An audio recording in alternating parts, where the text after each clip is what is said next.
Hello दोस्तों, मेरे भी आपका भाई, आपका दोस्त, आपका मित्र स्वागत करता है आपके यूट्यूब चैनल पे। दोस्तों तो आज मैं फिर हाजिर हूँ आपके सामने इंपॉर्टेंट फैक्ट लेकर दोस्तों, और इंपॉर्टेंट चीज़ें लेकर जो आपको एग्जाम में देखने को जरूर मिलेंगी। दोस्तों अभी तक आपने जितने भी कंप्यूटर की चीज़ें पढ़ी हैं, देखते हैं आज आपके दोस्तों कौन कौन सी चीज़ें यहाँ पर मिलने वाली है और कौन कौन सी आप चीज़ें आपको नहीं मिलने वाली।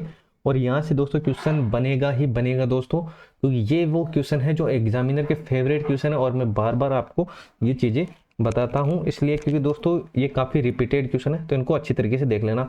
तो अब देखते हैं, एक एक क्वेश्चन को बिल्कुल बेसिक से देखने वाले हैं। तो चलो देखते हैं पहला क्वेश्चन, और पहला क्वेश्चन आपके सामने। चलो बेसिक सा क्वेश्चन है, ये चीज़ें याद रखना। देखो, डॉक्टर राज रेड्डी प्रथम भारतीय हैं जिन्होंने कंप्यूटर में क्या किया है दोस्तों, पीएचडी। क्या किया है, पीएचडी। याद रखना, कंप्यूटर साइंस के अंदर, कंप्यूटर साइंस के अंदर पीएचडी की थी किसने दोस्तों, तो डॉक्टर राज रेड्डी ने। डॉक्टर राज रेड्डी ने, ये काफ़ी बार रिपीटेड क्वेश्चन है, तो अच्छी तरीके से इसको देख लेना। तो अब देखते हैं आगे। देखो, पर्सनल कंप्यूटर की जो प्रथम पुस्तक थी वो याद रखना कौन कौन सी थी। तो याद रखना, टेड नेशंस ने लिखी थी, टेड नेशंस द्वारा लिखी गई थी ये चीज़ें। तो computer liberation and drum machine, computer liberation and drum machine, drum machine, computer liberation and drum machine, ये चीज़ें आपको रट लेनी अच्छी तरीके से। काफ़ी बार पूछा गया है कि पर्सनल कंप्यूटर की जो प्रथम पुस्तक है वो किसने लिखी थी और उस पुस्तक का क्या नाम था। बस इतना बेसिक सा आपको याद होना चाहिए। चलो देखते हैं आगे। देखो, पोर्टेबल कंप्यूटर वह होता है जो आसानी से एक स्थान से दूसरे स्थान ले जा सकता है। बेसिक शब्दावली है लेकिन आपको देख लेना है।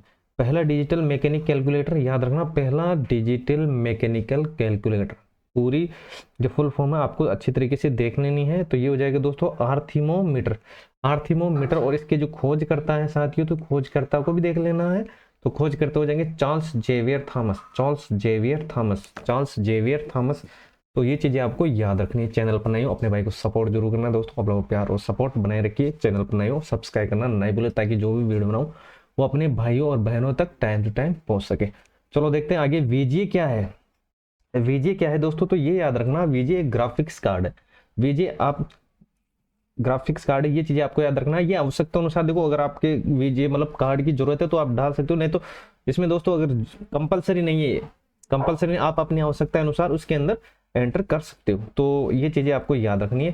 चलो देखते हैं वीजे के बारे में। तो वीजे कार्ड, इसको दोस्तों वीडियो डिस्प्ले कार्ड भी कहा जाता है और ग्राफिक्स एडाप्टिव कार्ड भी कहा जाता है। दोनों एक ही बात है, दोनों एक ही बात है। और इसका उपयोग कंप्यूटर के मॉनिटर मॉनिटर या स्क्रीन को एक आउटपुट इमेज फीड करने के लिए किया जाता है। इसका उपयोग फोटो वीडियो गेम में आवश्यकता के अनुसार आप कर सकते हो, कर भी सकते हो, और जरूरत पड़े तो कर सकते हो, नहीं तो कोई जरूरी नहीं, कंपलसरी नहीं है कि आप उसमें वीजे का इस्तेमाल करो ही।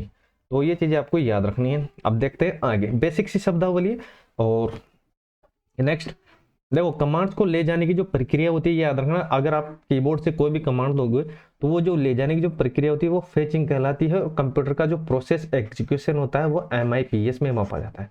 ये याद रखना, कंप्यूटर का जो प्रोसेस एग्जीक्यूशन है वो एमआईपीएस के अंदर मापा जाता है, एमआईपीएस के अंदर मापा जाता है। इंपॉर्टेंट चीजें हैं, इसलिए मैं आपको बिल्कुल वन लाइनर के अंदर ये चीजें आपके सामने लेकर आई हूँ। अब बात करते हैं क्लाइंट और सर्वर। देखो काफी बार पूछा गया क्लाइंट और सर्वर के में क्या अंतर है, और बिल्कुल बेसिक से बिल्कुल ट्रिक से याद करवा दूंगा कि आप क्लाइंट और सर्वर में कभी अटकोगे ही नहीं। तो क्लाइंट क्या होता है, देखो क्लाइंट वो होता है, तो वह कंप्यूटर होता है जो किसी अन्य कंप्यूटर से डाटा सेवाएं लेता है, और सर्वर वह होता है जो किसी अन्य कंप्यूटर से डाटा सर्वर देता है। तो दोनों में लेता है और देता, दोनों में डिफरेंट ये है, एक तो लेता है और एक देता है। देखो याद कैसे करना है, बिल्कुल बेसिक सी ट्रिक बताऊंगा, और आपको क्लाइंट और सर्वर में आज के बाद दिक्कत नहीं आने वाली।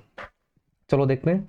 देखो क्लाइंट क्या है, क्लाइंट तो आप बोलोगे सर क्लाइंट है, देखो सेकंड नंबर का जो अक्षर वो क्या है, तो आप बोलोगे सर ल है, ल क्या है, ल।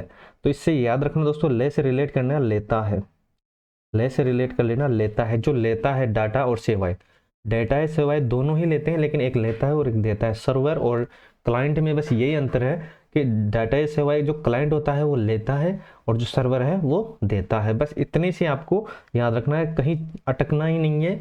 देखो दोस्तों, जिसके अंदर ले है मतलब क्लाइंट, ले मतलब लेता है क्या, डेटा और सेवाएं, और इसके बाद जो बचा है मतलब सर्वर वो देता है। बिल्कुल बेसिक से आपको याद होगी दोस्तों। और चैनल पर नहीं, अपने भाई को सपोर्ट जरूर करना दोस्तों, सब्सक्राइब करना नहीं भूलें। आप लोगों का प्यार और सपोर्ट हमेशा बने रखिए। चलो देखते हैं। देखो, कंप्यूटर सीपीयू को प्रोसेस या कंप्यूटर का दिमाग भी कहा जाता है। बिल्कुल बेसिक सी चीजें। देखो सीपीयू को प्रोसेसर या कंप्यूटर का दिमाग कहा जाता है, ये आपको पता होगा, फिर भी एक बार देख लेना। चलो देखते हैं आगे।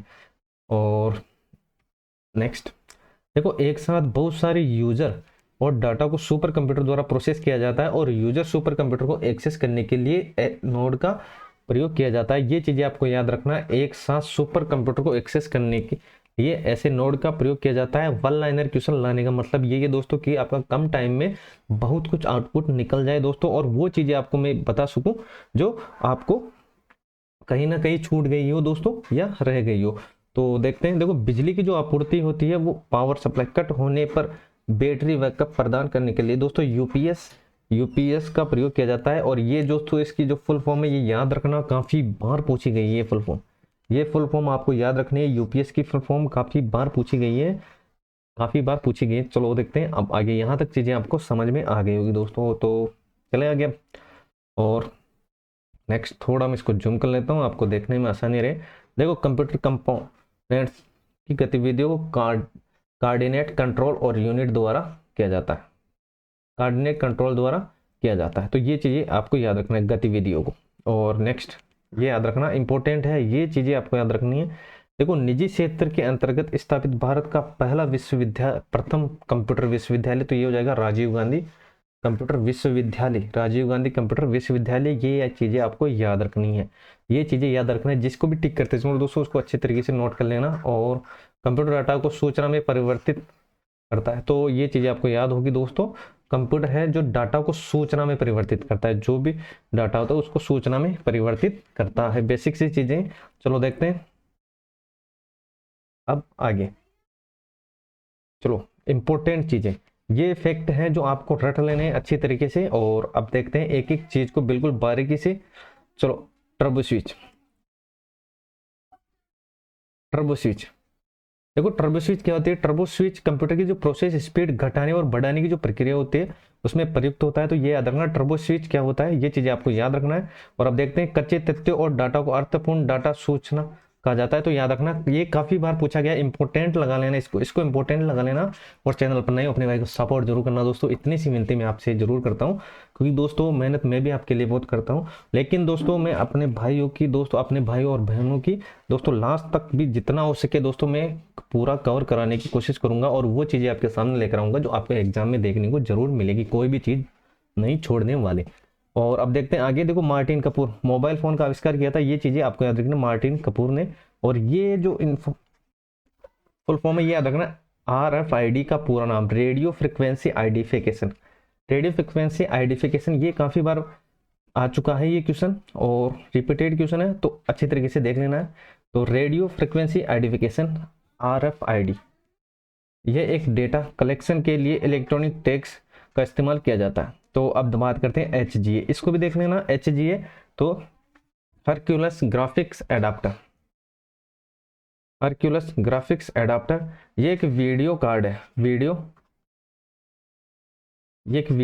है। ये चीजें आपको याद रखनी है। प्राथमिक तौर पर एकल बस संरचना मिनी और माइक्रो कंप्यूटर में पाई जाती है।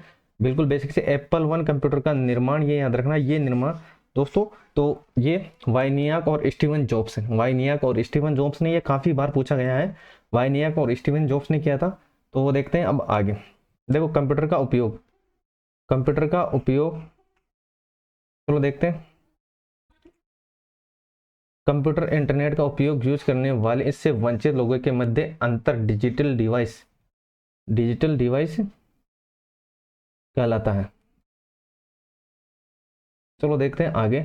और भारत का प्रथम कंप्यूटर भारतीय सांख्यिकी संस्थान ISI कोलकाता, और याद रखना कब 1955 में ये कंप्यूटर बना था। कहाँ पर? कोलकाता के अंदर। ये हमने बेसिक से बात कर ली। पेंटियम चिप के सर्जन तो ये याद रखना शब्बीर भाटिया। पेंटियम चिप का जो सर्जन है उसका संबंध शब्बीर भाटिया। विश्व के प्रथम माइक्रो प्रोसेसर इंटेल क्या हो जाएगा दोस्तों? इंटेल 4004, ये हमने बात की थी, 4 बिट प्रोसेसर है और इसकी 1971 में हुई थी। तो ये चीजें आपको याद रखना। IC चिप ट्रांजिस्टर अर्धचालक सिलिकॉन और जर्मेनियम के बने होते हैं और इंटीग्रेटेड सर्किट का आविष्कार जेएस किल्बी ने किया था और लैपटॉप का आविष्कार 1981 में एडम ऑसबर्न द्वारा किया गया था। और कंप्यूटर की क्षमता सीमित होती है और एनईएफ कंप्यूटर का जो मुख्य पुर्जा होता है वो वाल्व कहलाता है। वो क्या कहलाता है? वाल्व कहलाता है। वो क्या कहलाता है? वाल्व कहलाता है। तो आज के लिए बस इतना ही, मिलते हैं नेक्स्ट क्लास में दोस्तों। आपको चीज़ अच्छी लगी अपने भाई को सपोर्ट जरूर करना और सब्सक्राइब तो करिए दोस्तों। तो आज के लिए बस इतना ही। जय हिंद जय भारत दोस्तों, मिलते हैं नेक्स्ट क्लास में और फिर हाजिर हूँ दोस्तों वन लाइनर क्वेश्चन के साथ। काफी ढेर सारे इंपॉर्टेंट क्वेश्चन आपके सामने लेकर आने वाला हूँ। तो आज के लिए बस इतना ही। जय हिंद जय भारत।